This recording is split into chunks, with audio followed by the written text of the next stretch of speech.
France, nous allons passer maintenant au prix du meilleur documentaire. Alors pour France 5, cette fois-ci, voici un formidable triptyque qui s'appuie sur un impressionnant tissage de recherches d'archives, souvent inédites, et de témoignages.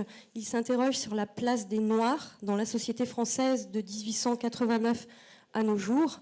Noirs de France, écrit et réalisé par Pascal Blanchard et Juan Gelas, est couronné cette année par le prix du documentaire.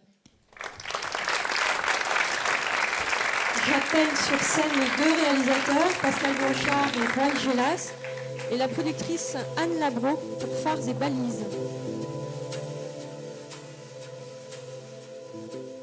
Bonsoir. C'est la seconde fois en fait qu'on obtient ce prix. En tout cas, que des auteurs et un film produit par la compagnie des Phares et Balises obtient ce prix. L'année dernière, c'était France-Afrique de Patrick Banquet.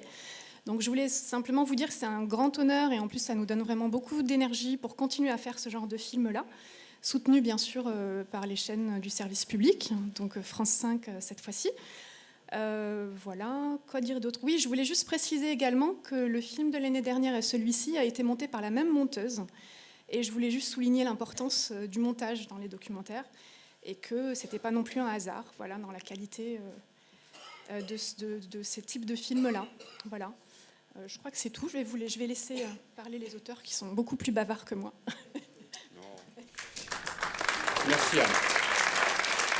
Merci. Alors on a aussi le plaisir d'avoir Anastasie Tudèche qui est là ce soir et qui est la voix de ces trois très beaux films qui a porté et qui a donné envie à beaucoup de gens de le regarder et d'aimer cette belle trilogie. Merci d'être arrivé, mais alors juste à la seconde pour le prix, Anastasie. Tu es adorable. C'était vraiment le moment idéal. Donc merci à vous. On le dit jamais assez. Moi, je suis historien et il n'y a jamais autant de plaisir qu'au-delà de ce livre qui a été fait en même temps que ces films, de voir à un moment qu'une histoire comme celle-là peut être partagée par beaucoup de monde. Ce n'était pas un sujet qui était si simple que ça. Ça paraît d'une banalité aujourd'hui de dire que des gens comme Madame Toubira, comme Harlem Désir, comme Lilian Thuram, comme Soprano, comme ces anciens combattants qui sont dans le film, comme ces historiens qui se rassemblent, Pape Diaye, Françoise Vergès, qui pendant 1 an et demi ont envie de faire un film qui raconte une histoire compliquée, l'histoire des Noirs dans ce pays. Par où elle passe, par quelles archives on la regarde, comment on a envie de la raconter, qu'est-ce qu'on choisit comme petit élément pour arriver à en faire un fil conducteur. C'était un film qui n'était pas facile, comme vous le remarquez, on est un peu blanc pour raconter cette histoire en plus. Et en même temps, c'est peut-être ce qui nous a donné aussi une capacité de convaincre nos amis d'être dans ce film et de la raconter avec nous. Et chacun de raconter un bout de son histoire pour démontrer qu'il n'y a pas un Noir de France, mais qu'il y a des Noirs de France. Mais tout ça, ça forme une histoire de France. C'était notre objectif.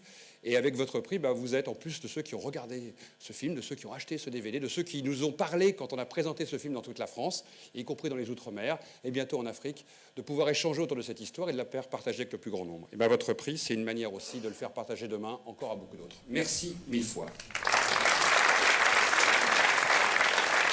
Bonsoir. Moi aussi j'ai écrit parce que les hommes d'image ne sont pas forcément tout le temps des gens de mots.